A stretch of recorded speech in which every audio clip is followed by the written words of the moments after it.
Do do do do. Left of the box.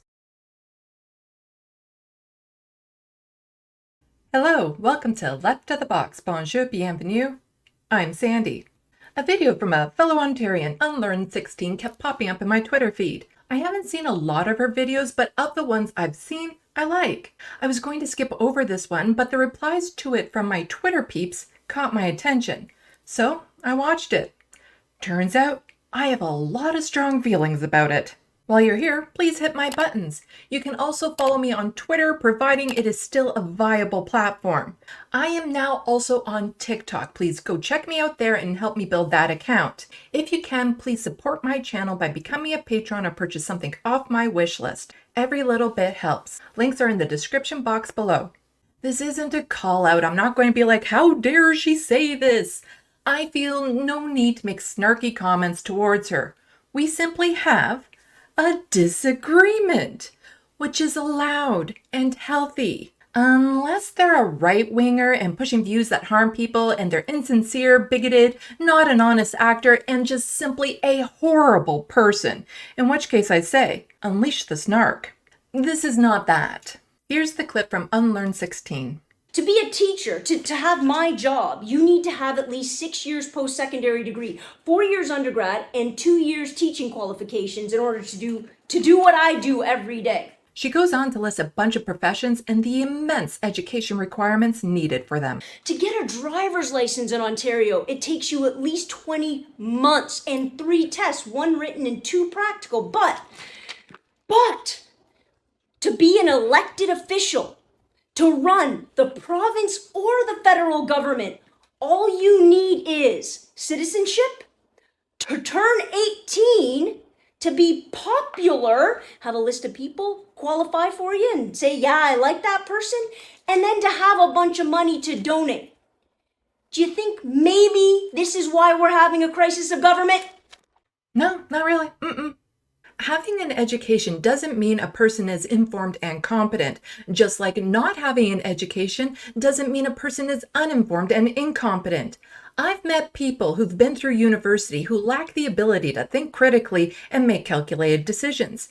And I've met people who excel in subjects they've never received an education for. I imagine part of the inspiration for Unlearn16 to make this video is that Doug Ford didn't finish college. He's a bad pillar for this argument. I didn't finish college yet. I would make a fantastic premier. The majority of people in elected seats have a post-secondary education. Why? Because they have the money to afford a post-secondary education, just like they have the money to afford to buy their way into office. Doug Ford is an outlier. It makes sense. Unlearn16 would feel what's missing is a lack of education when she's a teacher, just like what I feel is missing is a lack of lived experience with poverty and disabilities. But my argument is stronger. Canada is a highly educated country. In 2017, 68% of Canadians between the ages of 25 and 64 had attained some form of post-secondary education, which is well above the 44% average for OECD countries. My guess would be politicians have a higher post-secondary education rate when compared to the general public because, like I said, they have the money to get a post-secondary education. How do I know they have the money? Because it's virtually impossible to get into office if you're broke. I'd love to run for office, but no party will take me, and I can't afford to run a campaign out of pocket. I'll get into why poverty is a barrier to politics in a future video. So educated people are well represented in office. There's no lack of book smarts there. And that's the problem. The level of privilege, the bubbles, the networks, the experience they have is a problem. It's a lot of 1%ers who will help out the other 1%ers. And they can't comprehend what life is like for people with less. In fact, to maintain the status quo at the neoliberal top, politicians need to keep people down. The deals made, the influence, the supports given to politicians come from people like them. Representation matters. How often do you see somebody with a publicly known disability and who lives with poverty enter into office? This perspective is sorely missing and desperately needed. The reply that caught my eye on Unlearn16's video was from the Lefty Canadian radical.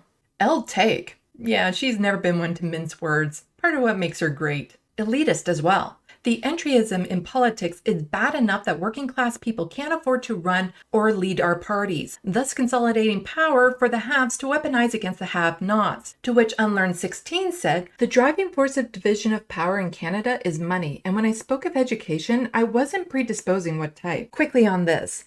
In another reply along this line, Unlearned 16 replied back saying something like a bar exam could work instead of a specific degree. I understand the desire to have some sort of entry exam or to at least be able to pass a citizenship test in order to get into office. A certain level of comprehension and critical thinking is needed for positions as complex, powerful, and consequential as holding office. However, I don't believe there's a test capable of determining that. At least, not for this. Knowing names, dates, procedures isn't as important as understanding the implications of the actions of the government and to having a government that works in the best interests of the people. There's no such thing as an unbiased morality test. However, having people in power that don't understand economic and political fundamentals is dangerous. But they do understand, they do, and that's the problem. They use it to perfection against us. To us, it feels like the system is broken and our officials have no clue what they're doing and that everything is falling apart. But for them, the rich are getting richer, the powerful more powerful, and the road to privatization is shorter. The system is working exactly how they want. The people in office are supposed to be representatives of us. They're not. They don't reflect who we are. The government is supposed to be working for the best interests of the people. They're not. They're working in the best interests of corporations and the wealthy few. The problem is capitalism. The solution is socialism. In a country as wealthy as Canada, everyone should be given what they need to survive and thrive. Please go check out Unlearn 16's content. She has great stuff. And follow the Lefty Canadian Radical on Twitter. She has fantastic takes and kick-ass memes. Don't forget to hit buttons and leave comments. Twitter, sure. I'm also new on TikTok. Please go check out my stuff there and help my channels grow. If you can, please support my content by becoming a patron or purchasing something off my wish list. A special thanks to those of you who already have. Salut, à la prochaine. Thank you for watching and stay tuned. I'm Sandy, wishing your tomorrow is better than your today.